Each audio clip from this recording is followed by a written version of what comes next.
नमस्कार बच्चों, आप लोग कैसे हो? अच्छी बात है। आप लोग पिछली कक्षा में संज्ञा में पढ़ाई थी, आप लोगों को पढ़े थे ना? हाँ, तो आप लोगों ने उसे याद किया? संज्ञा किसे कहते हैं?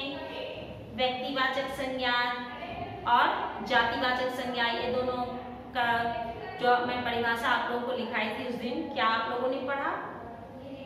ठीक है, तो आज मैं आप लोगों को तीसरा जो है वो मैं पढ़ा रही हूँ, भाववाचक संज्ञा। अब आप लोग भाववाचक संज्ञा क्या है?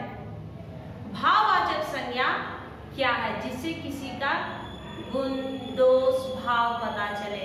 भाववाचक संज्ञा को गुणवाचक संज्ञा भी बोला जाता है। आप लोग ध्यान रखोगे, कहीं ऐसा ना हो कि आपको भाववाचक संज्ञा आ रहा हो लेकिन आप उस समय सोच रहे हैं अरे मुझे तो गुणवाचक आता है, भाववाचक नहीं आता है। कोई बच्चा सोचेगा मुझे भाववाचक आता है, गुणवाचक नहीं, कोई कहेगा गुणवाचक आता है, भाववाचक नहीं, दोनों एक ही है। इसलिए आपको मैं यहाँ पे गुणवाचक ही लिख दे रही हूँ ताकि समझने में किसी प्रकार की कोई परेशानी ना हो।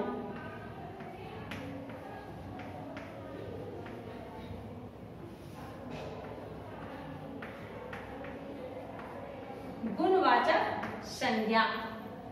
अब गुणवाचक संज्ञा या भाववाचक संज्ञा क्या है?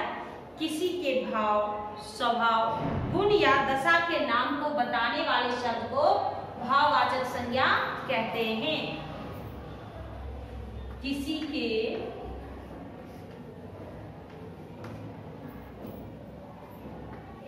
भाव, स्वभाव, गुण, दोष, दशा को बताने वाले शब्द को भाववाचक संज्ञा कहते हैं।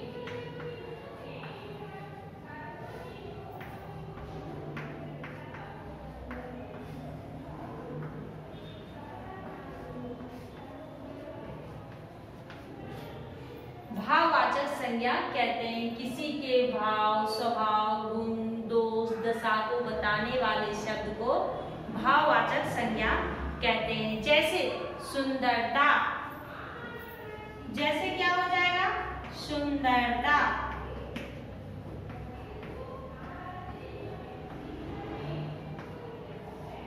सुंदरता के बाद क्या आ जाएगा? कुरूपता, या फिर आप कुरूप भी लिख सकते हो, कुरूप।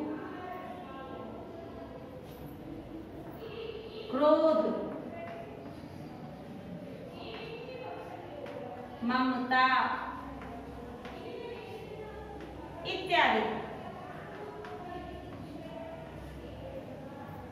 ये आपका क्या है? भाववाचक संज्ञा। भाववाचक संज्ञा किसे कहते हैं? किसी के भाव, स्वभाव, गुण, दोष, दशा आदि को बताने वाले शब्द को भाववाचक संज्ञा कहते हैं।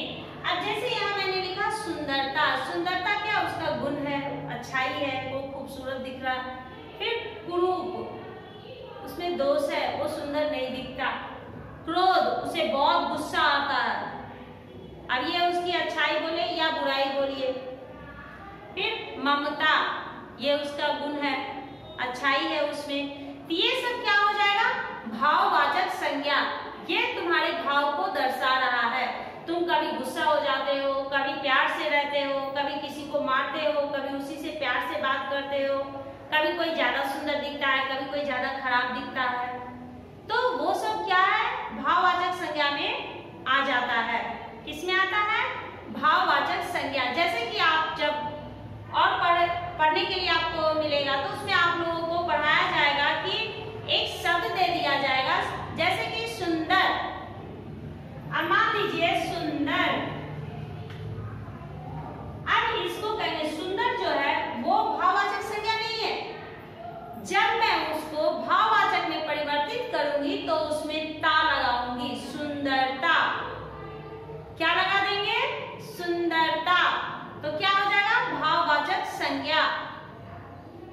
जैसे बच्चा, बच्चा का जब भाववाचक संज्ञा में हम लोग लिखते हैं तो क्या लिखते हैं? बचपन।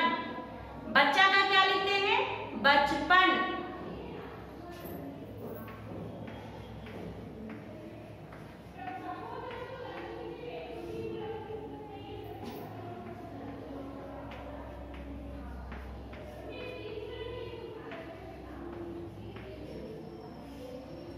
अब आप लोगों ने इसे समझ लिया। भाववाचक संज्ञा किसे कहते हैं? जो किसी का गुण, दोष, भाव वो बताता हो उसे भाववाचक संज्ञा कहते हैं। जैसे हो गया सुंदरता, रूप, क्रोध, ममता इत्यादि। ठीक है, अब हम लोग क्या पढ़ेंगे? समूहवाचक संज्ञा।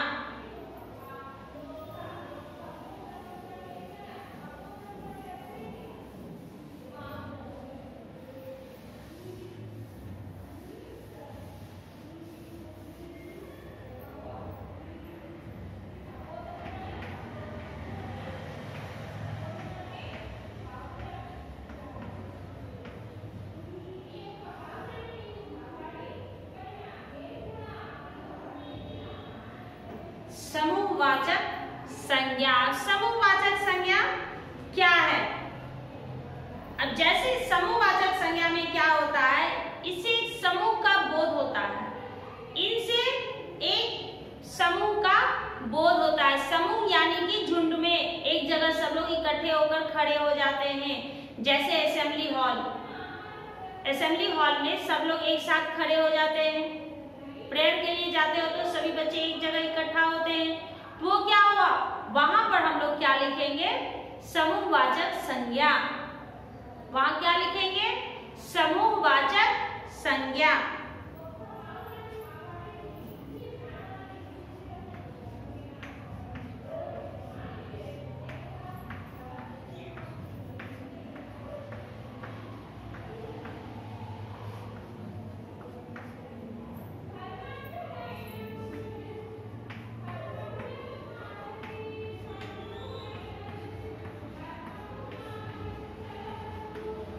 इनसे पूरे समूह का बोध होता है। अब जैसे, अब इसमें हम लोग क्या लिखेंगे? जैसे चाबियों का गुच्छा। क्या होगा? चाबियों का गुच्छा। अब जैसे हो जाएगा, सबसे पहले हम लिखेंगे सेना। सेना में तो कोई एक नहीं रहता है, सेना में कोई एक आदमी नहीं रहता, बहुत सारे रहते हैं। परिवार, परिवार एक आदमी से बनता है? नहीं बनता है।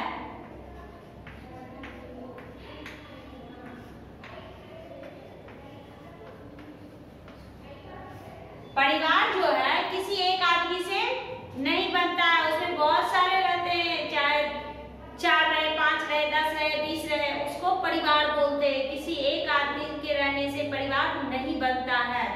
मान लीजिए कोई एक लड़का अकेले रह रहा है कहीं ऐसे ही, तो क्या आप उसको क्या बोलिएगा कि वो परिवार में रहता है? नहीं, वो अकेला रहता है। अब जिसके साथ दादा दादी, चाचा चाची, मम्मी डैडी सब भाई बहन सब मिलजुल कर रहते हैं, वो क्या हुआ? एक परिवार हुआ। मान लीजिए दादा दादी नहीं है, मम्मी डैडी भाई बहन है, वो सब अगर एक साथ रहते तो क्या हुआ? वो एक परिवार हुआ। उसे हम लोग परिवार बोलते हैं, ना कि एक आदमी जहाँ रहता उसे परिवार बोलते हैं। ठीक है, उसे हम लोग परिवार नहीं बोलेंगे। जहाँ एक आदमी है उसे वह परिवार नहीं कहलाएगा। परिवार कब कहलाएगा? जहाँ हम कम से कम 3 से 4 आदमी एक साथ मिलजुल कर रहते हैं, उसे परिवार कहते हैं। अब इसमें आप लोगों को जैसे कि कहेंगे छत्ता। छत्ता किस चीज का छत्ता? मधुमक्खी, मधुमक्खी का छत्ता। तो उसमें एक मधुमक्खी तो नहीं रहती है, बहुत सारी मधुमक्खियां रहती है। हाँ, फिर है टोली। अब कहेंगे ना कि देखो लड़कों की टोली निकली है, तो उसमें एक लड़का नहीं है, लड़कों बोले या क्या बोले? लड़कों। तो बहुत सारे लड़के हैं, तो वो क्या हो जाएगा? समूहवाचक संज्ञा में। वो जातिवाचक में भी नहीं होगा, वो समूहवाचक हो जाएगा। क्यों? क्योंकि मैंने कहा देखो लड़कों की एक टोली आ रही है, लड़कों की एक टोली आ रही है, तो क्या हो जाएगा? समूहवाचक संज्ञा।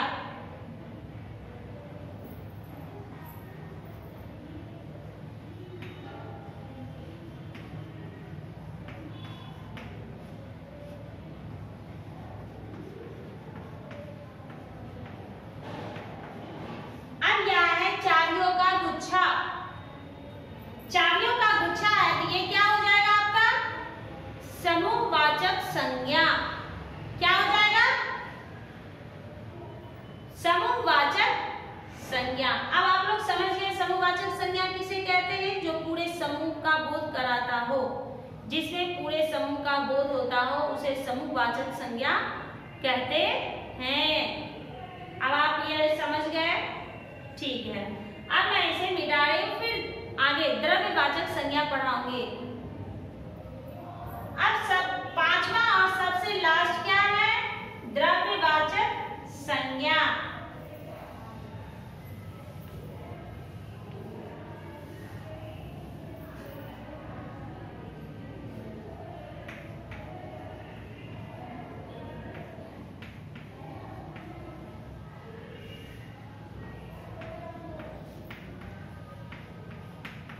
द्रव्यवाचक संज्ञा। अब द्रव्यवाचक किसे कहते हैं? जिसे हम माप या तोल सकते हैं। द्रव्यवाचक संज्ञा में जिसे हम माप या तोल सकते हैं, जैसे दूध, चीनी, चावल, ये सब क्या हो जाएगा? द्रव्यवाचक संज्ञा में। और इसमें धातु भी आता है, जैसे सोना, चांदी, पीतल। क्यों? क्योंकि हम उसे पिघला करके ही दूसरा रूप देते हैं।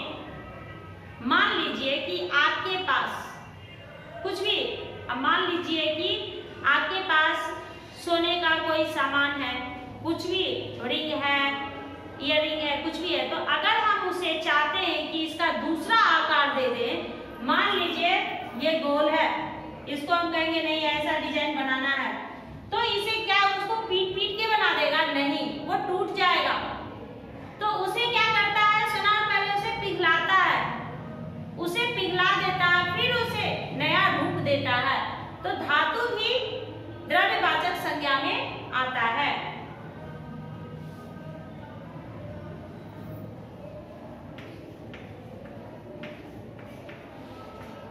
जिसे हम माप या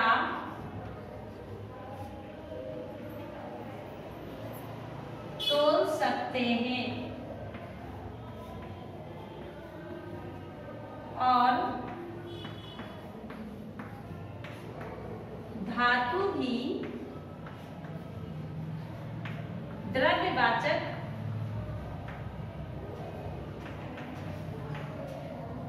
संज्ञा कहलाता है।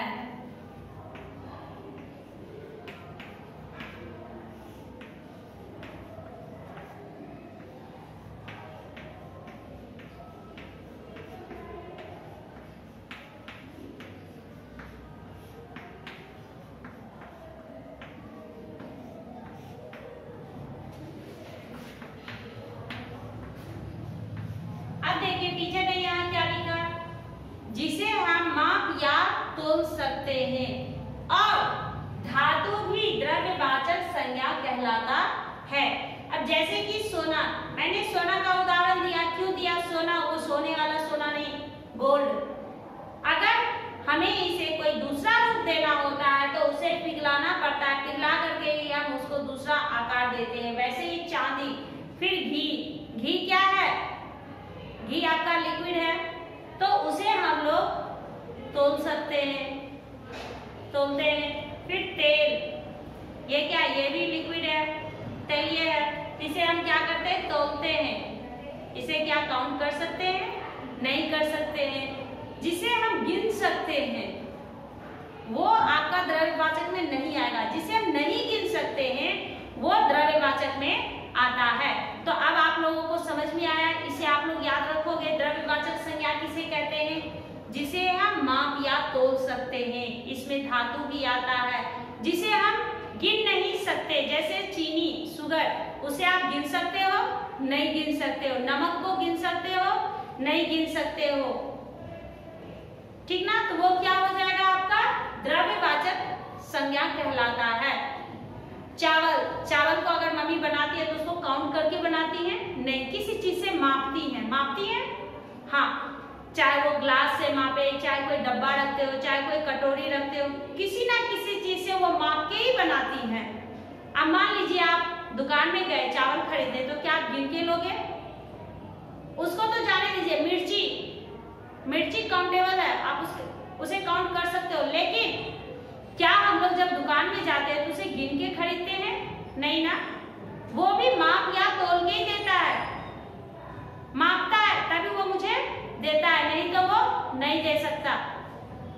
तो ये क्या हो गया आपका द्रव्यवाचक संज्ञा कहलाता है, जिसे हम माप या तोल सकते हैं और जिसमें इसमें धातु भी आ जाता है, जैसे कि मैं यहाँ पे लिखी सोना, चांदी, घी, तेल।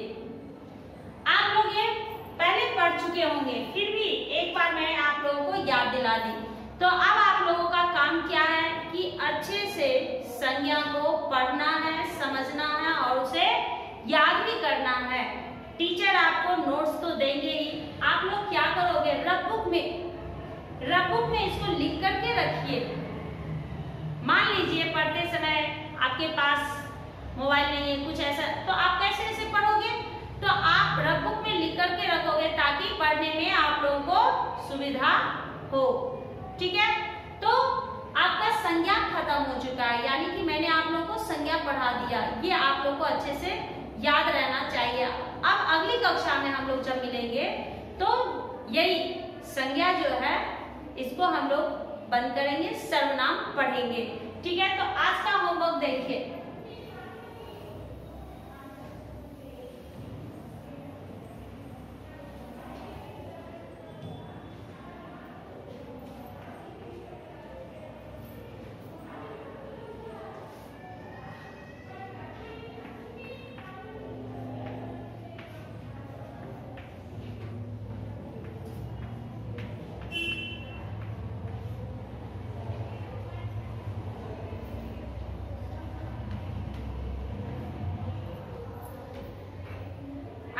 संज्ञा को रफबुक में लिखिएगा और एक बार नहीं, 2 बार 3 बार इसे पढ़ने की कोशिश कीजिए ताकि आप लोगों को याद हो जाए। अगर आप एक ही चीज को 2 बार 3 बार पढ़ोगे तो याद हो जाएगा। अब हम लोग अगली कक्षा में जब भी मिलेंगे तो सर्वनाम आपको मैं पढ़ाऊंगी, इसका नोट्स मैं आप लोगों को भेजूंगी, आप लोग उसको क्लासवर्क में लिखोगे। अभी नहीं लिखने की आवश्यकता है, अभी आप रफबुक में लिख करके रखोगे।